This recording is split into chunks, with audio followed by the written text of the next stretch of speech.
Oui, salut à toi. Euh, je marche toujours, hein. Encore et toujours. C'est l'éternel ritournelle, c'est comme le SEO. On pose brique par brique et on construit les empires dans le silence, pendant ce temps que d'autres font du bruit sur LinkedIn. Allez, trêve de plaisanterie, aujourd'hui je voulais te parler euh, du hack du cocon sémantique international. Connecter les sites dans plusieurs régions du monde. Alors, je t'avais déjà parlé dans le podcast précédent, il me semble, pourquoi faire du SEO à l'international.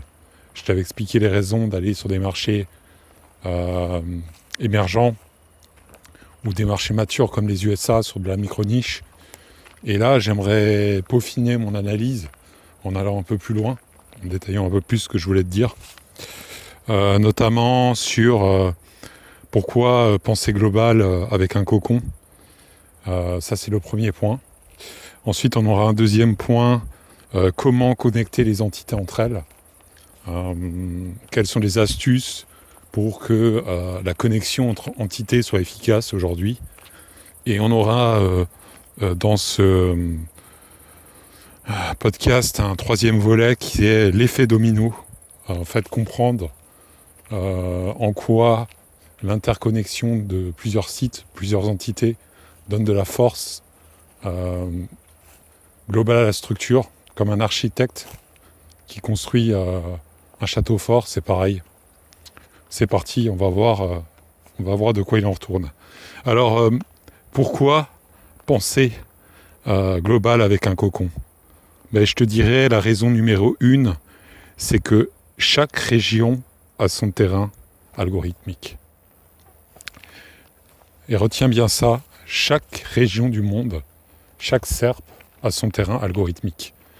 Si tu vas faire du SEO en France, tu vas remarquer que ce sera bien différent que faire du SEO en Argentine ou en Thaïlande, par exemple. Tu auras des comportements utilisateurs très différents, même au niveau de la consommation, au niveau des consommateurs, ils ne consomment pas de la même manière. Par exemple, en Asie, tu as une culture qui est très axée sur le collectif. Alors que dans des pays plus occidentaux, tu vas avoir beaucoup plus d'individualisme. Ça y est, j'écorche ce nom. J'ai enfin réussi à le prononcer au bout de la 3e tentative.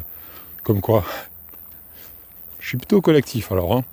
Enfin bref, tu auras plusieurs comportements de consommation. Il faut aussi savoir que Google ordonne des réseaux éditoriaux cohérents. Il adore. Il les ordonne et il adore quand c'est coordonné. En fait, beaucoup de gens aujourd'hui pensent, comment on appelle ça, copywriting. Mais en réalité, ce qui est le plus important dans les SEO, c'est la structure. La structure sémantique, ou la structure tout court de tes pages, ou de ton arborescence site. Donc, même si tu as des sites qui sont de différentes SERP, où tu fais des liens entre eux, c'est pas grave, parce que Google comprend. Il comprend l'architecture sémantique au-delà de la langue. Il est devenu de plus en plus intelligent. Il était temps. Enfin bref, j'ai arrêté mes bêtises. Et en fait, ouais, il est intelligent. Voilà. Et donc, tu peux bâtir une autorité transfrontalière, comme je te disais dans l'autre podcast, invisible mais redoutable. C'est-à-dire que tes concurrents vont pas devoir arriver parce que ils vont pas comprendre cette subtilité de faire du lien entre des sites de différents pays. Et non seulement entre les sites, mais entre le support des sites, entre les chaînes YouTube, entre les podcasts, entre les Spotify, entre les... Voilà. Mais ils vont pas comprendre, en fait, parce qu'ils ont jamais vu ça, tout simplement. Et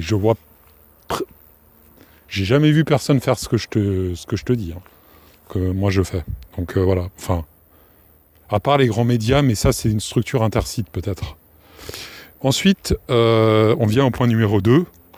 Comment connecter les entités? Donc, Donc là, je te dirais, on y vient. Le cross-linking maîtrisé, le signal de présence et la sémantique unifiée. Alors, qu'est-ce que ça veut dire, ce charabia? Le cross-linking, déjà, c'est relinker des sites entre eux, relinker des chaînes YouTube entre elles, croiser les liens. Par exemple, tu as un site A qui parle de climatiseur, tu vas le linker dans un site média qui parle de réchauffement climatique, etc. etc. Et un site C et un site B, tu vas le faire une structure ADBC par exemple. Et après, tu remontes, tu as des chaînes YouTube qui s'entrelacent, etc. etc. Ça, c'est ce que j'appelle le cross-linking maîtrisé. Et signal de présence, ça rejoint un peu ce que je t'ai dit dans le cross-linking, c'est le signal de présence, c'est habiter dans la SERP sans payer le titre de résidence permanente, c'est-à-dire pas demander la permission aux autres pour être présent. C'est-à-dire tu multiplies ta présence sur les canaux et tu fais le maximum de contenu ciblé sur des longues traînes. Aujourd'hui, tu peux le faire, c'est possible avec les outils IA. D'ailleurs, si tu es intéressé, je t'invite à me contacter sur lesquatrecycles.com. Dans la page contact, j'ai mis un calendrier. Tu prends rendez-vous, 30 minutes, on en parle et on verra ce qu'on peut faire avec ton projet respectif. Mais j'aimerais revenir sur la sémantique unifiée. C'était le troisième point après la présence. La sémantique unifiée, c'est tu vas vraiment un site, n'oublie pas, un site, un cocon. Un site, un cocon. Un site, un pays, un cocon. Tu crées des mini-entités brandées que tu relis entre elles. C'est ça ce que j'appelle la sémantique unifiée. Et puis après, si tu vois que le site commence à fleurir, tu agrandis petit à petit, tu montes, tu le fais grossir, mais au début, reste petit, multiplie, par exemple, tu fais une 50aine de sites dans 50 pays du monde, et multiplie ces occurrences, multiplie ces entités, vois ce qui fonctionne, vois ce qui ne fonctionne pas, enfin bref. Le but, c'est vraiment au début d'avoir une phase d'A/B testing pour voir ce qui fonctionne, ce qui ne fonctionne pas, quoi garder, qu'est-ce qu'il faut éliminer, etc. etc. Si tu veux en savoir plus, je t'en parle en privé, il n'y a pas de souci. Donc, c'est ce que je te disais. Par exemple, si on prend l'exemple d'un site de climatiseur en France, on peut le faire au Mexique et un autre au Canada. C'est tout à fait envisageable. Et ensuite, lier les liens entre eux, des ressources contextuelles entre elles, etc., etc., que ce soit du podcast, des vidéos, du blog. Ensuite, qu'est-ce qui va se passer si on lie toutes ces entités entre elles, si on bâtit cette structuration multiterritoriale avec plusieurs supports, texte, audio, vidéo. Ce qui va se passer, c'est ce que j'appelle l'effet domino. Chaque site renforce l'autre. On a un réseau de cocons hyper puissant, une architecture mondiale SEO 3.0. Et ça a pour effet que ça monte doucement, mais fortement. Et oui, parce que chaque site se soutient les uns les autres et travaille main dans la main. Et en plus, on fait des interconnexions, on peut avoir des sollicitations dans plusieurs parties du monde. On devient un expert international au niveau de sa thématique. Et ça, c'est hyper puissant, ça vaut plus que 50 000 backlinks, puisqu'on se crée soi-même les backlinks, et on fait que les autres, qu'on devienne la référence, et que les autres soient obligés de nous citer.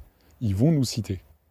Car si on fait, par exemple, 300 pages de local, ou moi j'ai fait aux États-Unis, sur mon site, j'en ai 121 qui ont été indexées je te dirais en 48 heures, même pas 24 heures, ça a été indexé direct quand j'ai mis le site en ligne. Et j'en ai encore plus de 300 en réserve sur un an. Une page de local par jour publiée, à rythme régulier. Ça fait qu'au bout d'un an, je couvre tout le territoire américain sur ma thématique en SEO local. Avec une stratégie océan bleu, océan rouge. Je t'en parle aussi en privé si tu me contactes, il n'y a pas de souci. Mais sache que l'effet domino, c'est hyper puissant. Et ça vient du fait que tu arrives à connecter plusieurs entités brandées entre elles. Et grâce à ça, tu deviens un acteur algorithmique global sans payer de backlink. Tu ne dépenses quasiment aucun budget de backlink. Et moi, j'aimerais bien voir les experts qui me disent aujourd'hui « Oui, mais pour ranker, il faut acheter du backlink. Sans backlink, c'est impossible. » Oui, je suis d'accord. Mais tu peux faire du backlinking. Tu peux devenir l'autorité toi-même internationale qui fait que les autres vont te citer. Alors au début, bien sûr, tu n'as pas beaucoup de backlink parce que ça met un peu de temps avant que ça vienne. Mais déjà, tu relis des sites intelligemment entre eux qui sont les tiens. Tu as les backlinks qu'il te faut déjà pour monter doucement en puissance. Et ensuite, ce sont les autres qui vont te citer sur les références locales, sur du contenu evergreen, etc., etc. Ça va monter petit à petit. Et voilà ce que je voulais te dire ce soir sur le hack du cocon sémantique international et le fait de connecter des sites dans plusieurs régions du monde.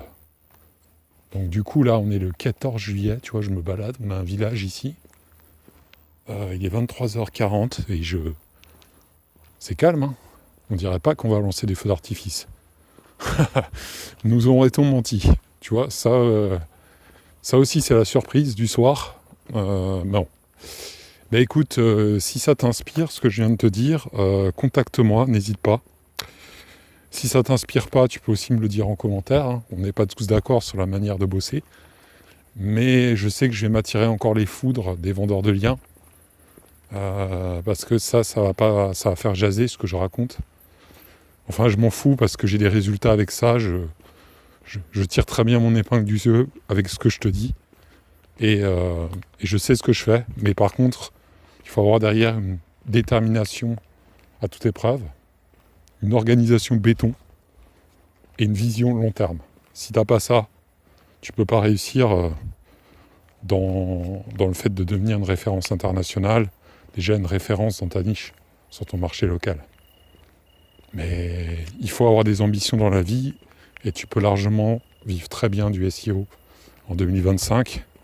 Il suffit de se donner les moyens, bosser pour, et en 3-4 ans, tu peux vivre mieux que 90% de la population mondiale, même très très bien, je te dirais. Allez, je veux pas te vendre du rêve, mais je veux te faire prendre conscience que c'est possible. Mais c'est sûr qu'il faudra bosser, donc si tu es là pour bûcher, et moi je suis là pour travailler, tu vois, je suis encore là le 14 juillet en train de faire mon podcast, donc ça veut dire que j'en traverse des chemins, et si tu es prêt à faire un bout avec moi, contacte-moi, et on se prend rendez-vous, et on se lance. Allez, je te souhaite une belle soirée, je sais pas où tu es en ce moment.